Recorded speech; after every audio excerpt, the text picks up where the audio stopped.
নমস্কার বন্ধুরা, কৌশিক দা ইউটিউব চ্যানেলে আপনাদের সকলকে স্বাগত। অন্নপূর্ণা ভান্ডার সম্পর্কিত খুবই গুরুত্বপূর্ণ কিছু তথ্য নিয়ে আলোচনা করতে চলেছি এই ভিডিওটিতে। আগামীকাল অর্থাৎ 1 জুলাই 1,05,00,000 উপভোক্তার অ্যাকাউন্টে অন্নপূর্ণা ভান্ডারে 3,000 টাকা ঢুকতে চলেছে।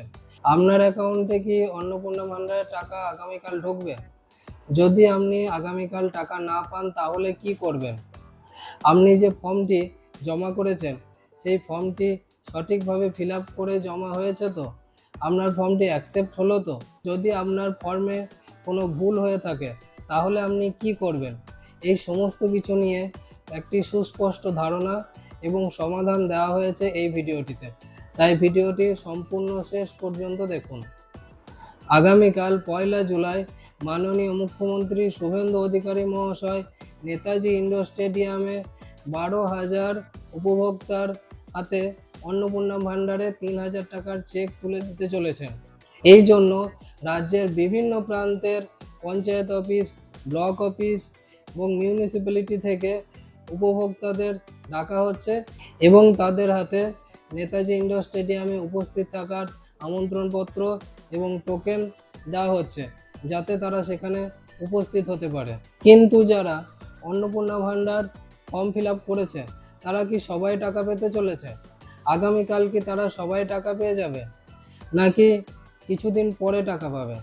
এই প্রসঙ্গে যে খবরটি আসছে সেটি হলো, গত 10 জুন পর্যন্ত যারা ফিল আপ করেছিলেন তারা আগামীকালই টাকা পেয়ে যাবেন এবং তারপর যারা ফিল আপ করেছেন তাদের ভেরিফিকেশন প্রসেস আস্তে আস্তে এর পরবর্তী সময়ে হতে থাকবে এবং তারপর ভেরিফিকেশন কমপ্লিট হওয়ার পরে তারা টাকা নিজেদের অ্যাকাউন্টে পেতে চলেছেন। এখন এই প্রসঙ্গে সমস্ত ব্লক অফিস, পঞ্চায়েত অফিস এবং সমস্ত সরকারি দপ্তরগুলিতে যুদ্ধকালীন তৎপরতায় কাজ চলছে। গত কিছুদিন ধরে আমরা ওয়েবসাইটে বিভিন্ন রকম চেঞ্জেস দেখতে পাচ্ছি। যেমন আমরা যখনই ওয়েবসাইটে আমাদের রেজিস্টার নাম্বার পুট করছি, তারপর জেলা সিলেক্ট করে যখনই ক্যাপচা ফিল করে এবং ওটিপিটি বসিয়ে ভেরিফাই অ্যান্ড কন্টিনিউ করছি, আমরা প্রথমে কি দেখছিলাম যে আমাদের সামনে একটা উইন্ডো ওপেন হচ্ছিল এবং সেখানে আমাদের অন্নপূর্ণা ভান্ডারের অ্যাপ্লিকেশন নাম্বার চলে আসছিল, হেড অফ দি ফ্যামিলির নাম সেখানে চলে আসছিল, আর নিচে ওকে ডান বাংলায় ঠিক আছে লেখা থাকছে এবং ডান দিকে ডাউনলোডের অপশান আসছিল।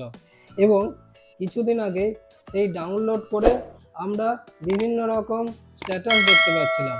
কেউ অ্যাপ্লিকেশনের স্ট্যাটাস দেখতে পাচ্ছিল এখনও সাবমিটেড অবস্থায় রয়েছে, কেউ এনকোয়ারি প্রসেসড এই অবস্থায় রয়েছে দেখতে পাচ্ছিল। এর অর্থ কি? এর অর্থ হলো যে তার ফর্মটি সাবমিট হওয়ার পরে সেটি ভেরিফিকেশন প্রসেস তার চালু হয়েছে এবং সেটি এখনও কমপ্লিট হয়নি, কিন্তু ভেরিফিকেশন চলছে। আবার কেউ স্ট্যাটাস কি দেখতে পেয়েছিল যে এনকোয়ারি রিভার্টেড। এর অর্থ ছিল কি না, তার ফর্মে কোনো রকম কোনো ভুল ভ্রান্তি ছিল, সেই ভুলটি বিভিন্ন রকম হতে পারে। যেমন হতে পারে যে তিনি আধার নম্বরের কোনো একটি ডিজিট ভুল দিয়েছেন, হতে পারে তিনি ভোটার আইডিতে কোনো রকম কোনো অ্যালফাবেট বা ডিজিট ভুল দিয়েছেন, এমনও হতে পারে যে তার আধার কার্ডে যে নামটি রয়েছে সেই নামের বানানের সাথে তিনি যে নামটি লিখেছেন সেটি হয়তো ম্যাচ করছে না। এরকম বিভিন্ন রকম ভুল বেরোতে পারে এবং তার জন্য হয়তো ফর্মটি রিভার্ট করে ব্যাক করে দেওয়া হয়েছে এবং ফর্মটিকে আপনাকে আবার নতুন করে কারেকশন করতে হবে। আবার খুব কম জনেরই ফর্মটি অ্যাপ্লিকেশন স্ট্যাটাস অ্যাকসেপ্টেড দেখাচ্ছিল। গতকাল থেকে আমরা কি দেখতে পাচ্ছি, ওই ডাউনলোডের অপশানটি আর দেখাচ্ছে না। নিচেতে যে ওকে ডান এবং পাশে ফর্মের পিডিএফ ডাউনলোড করার অপশান আগে যেটা দেখাচ্ছিল সেই ডাউনলোডের অপশান এখন আর দেখাচ্ছে না। তাহলে এখান থেকে আমরা এটা বুঝতে পারছি যে ভেরিফিকেশন প্রসেসটা খুবই দ্রুততার সাথে চলছে। কিন্তু তাহলে এই ডাউনলোড অপশানটি তুলে নেওয়া হলো কেন? ডাউনলোড অপশানটি তুলে নেওয়ার কারণ হলো যে অনেকেরই যে অ্যাপ্লিকেশন স্ট্যাটাস এনকোয়ারি রিভার্টেড দেখাচ্ছিল, অর্থাৎ তার ফর্মটিতে কোনো রকম কোনো ভুল রয়েছে, তার জন্য তার ফর্মটি আবার ব্যাক করে দেওয়া হচ্ছে। এবং সেই খবরটি পেয়ে অনেক উপভোক্তা তাদের নিজস্ব block office, panchayat office, municipality অফিসে গিয়ে আতঙ্কিত হয়ে ভিড় জমাচ্ছেন এবং সেখানকার কাজকর্ম ব্যাহত হচ্ছে এবং সেই অফিসের পক্ষে এত মানুষকে সামাল দেওয়া সম্ভব হচ্ছে না। সেই কারণে সরকারের পক্ষ থেকে ডাউনলোড অপশানটি সাময়িকভাবে তুলে দেওয়া হয়েছে, কিন্তু তার মানে এই নয় যে আপনার ভেরিফিকেশন আর চলছে না। ভেরিফিকেশন চলছে, কিন্তু সেটা আপনি দেখতে পাচ্ছেন না। এখন যার যার এই অ্যাপ্লিকেশন স্ট্যাটাস রিভার্টেড দেখাচ্ছিল, তিনি কি করবেন? তিনি তো নিজে থেকে ওই কারেকশন কিছু করতে পারবেন না, কারণ অনলাইনে এরকম কারেকশন করার কোনো রকম অপশন সাধারণ মানুষদের হাতে নেই। তাহলে তিনি কি করবেন? তার এই মুহূর্তে কিচ্ছু করার দরকার নেই, যেহেতু আমাদের হাতে কিচ্ছু নেই, সমস্তটাই রয়েছে সরকারের হাতে। তো সরকার থেকে যখন এটি আবার ফেরত পাঠানো হচ্ছে ফর্মটি, সেটি ব্লক লেভেলে বা পঞ্চায়েত লেভেলে বা মিউনিসিপ্যালিটি লেভেলে ফেরত পাঠানো হচ্ছে। ওখান থেকেই ওখানকার অফিসের স্টাফরাই আপনাদেরকে ফোন করে ডেকে নেবে এবং আপনাদেরকে যথাযথ ডকুমেন্টস নিয়ে আসতে বলবে।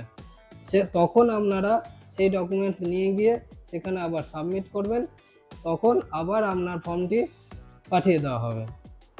নবান্ন সূত্রে এও জানানো হয়েছে যে আগামীকাল 1 জুলাই যদি কেউ এই অন্নপূর্ণা ভাণ্ডারের টাকা না পান এবং পরবর্তী সময়ে যদি ভেরিফিকেশনে তার সমস্ত কিছু ঠিকঠাক পাওয়া যায়, তাহলে তাকে পরবর্তী সময়েও তার এই বকেয়া অর্থ একসাথে তার অ্যাকাউন্টে দিয়ে দেওয়া হবে। তাই বলছি, এই অন্নপূর্ণা ভাণ্ডার নিয়ে কেউ আতঙ্কিত হবেন না, চিন্তা করবেন না। আগামীকালটা দেখুন, আগামীকাল আপনার অ্যাকাউন্টে টাকা ঢোকে কিনা দেখুন, তারপর পরবর্তী কী স্টেপ হবে সেটা সরকারের তরফ থেকেই আপনাকে জানিয়ে দেওয়া হবে। ইতিমধ্যেই প্রথম দফায় অর্থাৎ 3রা জুন প্রায় 28 লক্ষ উপভোক্তা এই অন্নপূর্ণা ভাণ্ডারে 3000 টাকা পেয়ে গেছেন এবং আগামীকাল দ্বিতীয় দফায় আরও 1,05,00,000 উপভোক্তা এই অন্নপূর্ণা ভাণ্ডারের টাকা পেতে চলেছেন। ভিডিওটি ভালো লাগলে লাইক করুন, আপনার যদি কোনো প্রশ্ন থাকে কমেন্টে অবশ্যই লিখুন, শেয়ার করুন।